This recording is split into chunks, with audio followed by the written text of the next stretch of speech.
Hello children, welcome back to your English class.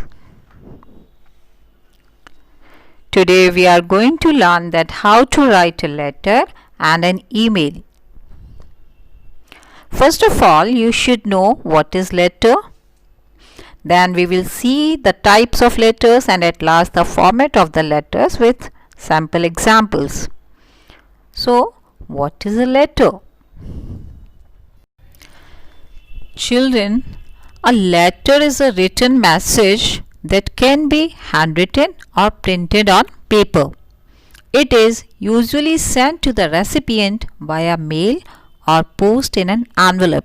Although this is not a requirement as such, any such message that is transferred via post is a letter, a written conversation between two parties.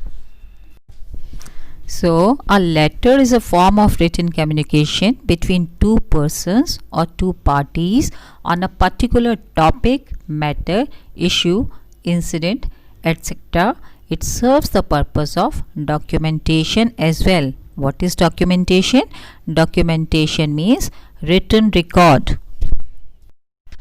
Children, after knowing that what is a letter, you should also know that letters are of two categories, formal and informal. So, informal letters are those letters which you write to your mother, father, siblings or close friends, and formal letters further divided into two categories, business letters and official letters. Business letters for inquiry, placing order, cancel. Official letters are letters of complaints, etc. and they are further divided into four groups: letters to editor, letters to principal, application for leave, permission, etc., job application, letters to the employees and letters of complaint. Children, now let's see the format of the formal letter. Here in this picture you can see sender's address is written. So who is sender? The one who is writing the letter. You are writing the letter. So here you have to write your own address. Then after that, date. You can leave one line and write down the date.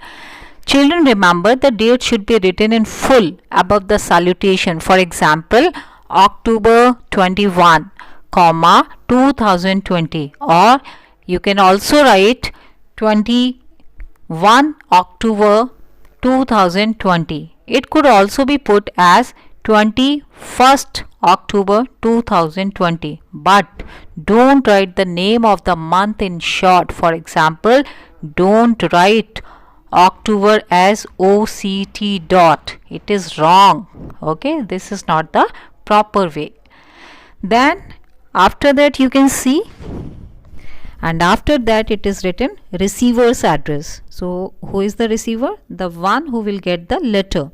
So after writing the date, you have to leave one line and then write down the receiver's address. Then again leave one line and write down the subject. Subject in short means for which purpose you are sending the letter. That is called subject. After subject, again you have to leave one line. Then salutation. And what is salutation? Children, in business letters, you can use salutation, dear sir, dear sirs, dear madam, etc. But for official, don't write dear, write down only sir or madam. You can either use respected. So this is the difference between business letter and official letter. So dear sir, dear sirs, dear madam, or for official purpose sir or madam, these are known as salutation. And after salutation, body of the letter, and this is the main part of the letter. It should be divided into paragraphs according to the subject matter and should be written in clear and simple language. It includes an introduction which gives the reason for the letter, the main information, and a conclusion which contains a polite wish. So here in this picture also you can see body is divided into three parts: introduction, second one is main content, and third one is conclusion or end of the letter. At last you can see Here it is written thanking you, and it is called the subscription. It is written to the left below the body of the letter. It is courteous leave taking before the letter is ended. It must correspond to the salutation. For strangers, for business or official, you should always write yours faithfully. And for newspapers, you should write yours truly. Did you get?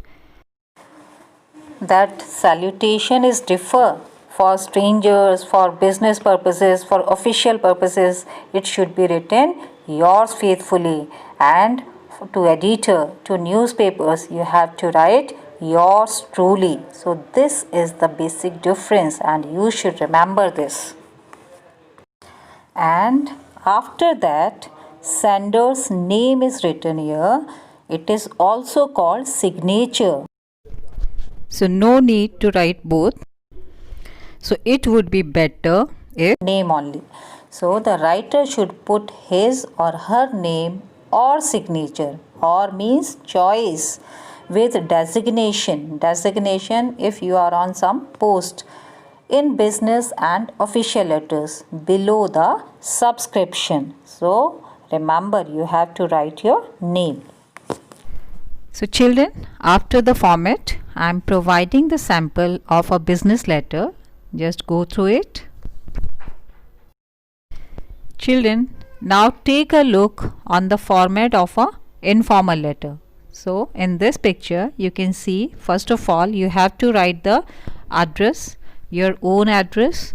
Then you have to leave one line, write down the date. Again, leave one line, write down the salutation. I have told you what is salutation. And for informal letter, you have to use the words my dear father, etc. And to friends, you have to use dear Sanjay, my dear Monica, etc. And then the body of the letter, then subscription.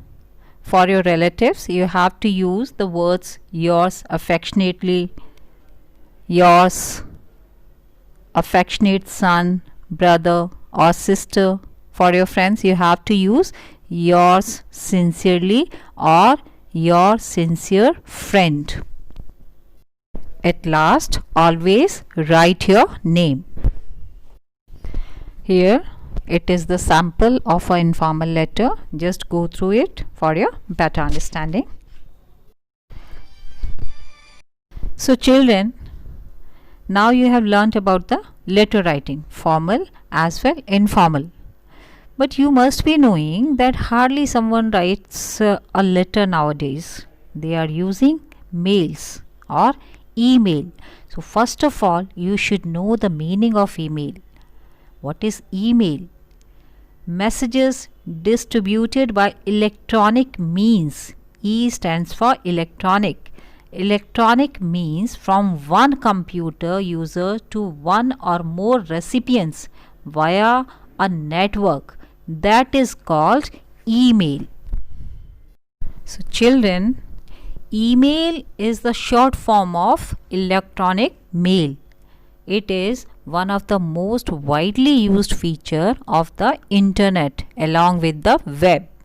It allows you to send and receive messages to and from anyone with an email address anywhere in the world. The original email standard only supported plain text messages. Now take a look on the format of email writing. So in this picture you can see at the top from is written and sender's email ID is also written. So who will be the senders here? Of course it is you, the one who is sending the mail. So you have to give your email ID here. You have to write your own email ID here. Sender's email ID means your ID. To means to whom you are sending the mail. The one who will get the mail is recipient's email ID. You have to write over here. Then CC. Do you know the meaning of CC or the full form of CC? CC means carbon copy. Carbon copy of what? Other individuals receiving the same mail with visible IDs, means they can see to whom, to how many people you have sent the email. So that is visible. And what is BCC? BCC stands for blind carbon copy. And what is blind carbon copy? Here other individuals receiving the same mail with invisible IDs, means they will not be able to come to know that whom you have sent, to whom others you have sent the same mail. Children, let me make it more clear what is CC and BCC. When you CC people on an email, the CC list is visible to all other recipients. For example, if you CC to Anuradha and Neha on an email, both Anuradha and Neha will come to know that the other received the email as well.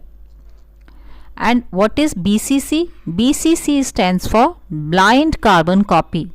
Unlike with CC, no one but the sender can see the list of BCC recipients. For example, if you have Anuradha in the BCC list, neither Anuradha nor Neha will know that the other received the email. Someone on the BCC list can see everything else, including the CC list and the contents of the email. However, the BCC list is secret. No one can see this list except the sender. If a person is on the BCC list, they will see only their own email on the BCC list. Then, children, one more thing I would like to clear, that when to use CC and when you have to use BCC. You want someone else to receive a copy of an email, but they are not one of the primary recipient, then you should use CC. And also, when you want the recipients of the message to know the other people who have been sent the message, then also you should use CC. And when you should use BCC? When you want someone else to receive an email, but you don't want the primary recipients of the email to see you have sent this other person a copy. For example, if you are having problem with a fellow employee, you might send them an email about it, and BCC, the Human Resource Department, HR would receive a copy for their records, but your fellow employee wouldn't be aware of this. So in this case, when you want to hide that you have sent the same email or mail to other person also, then you should use BCC. So this is the difference between CC and BCC.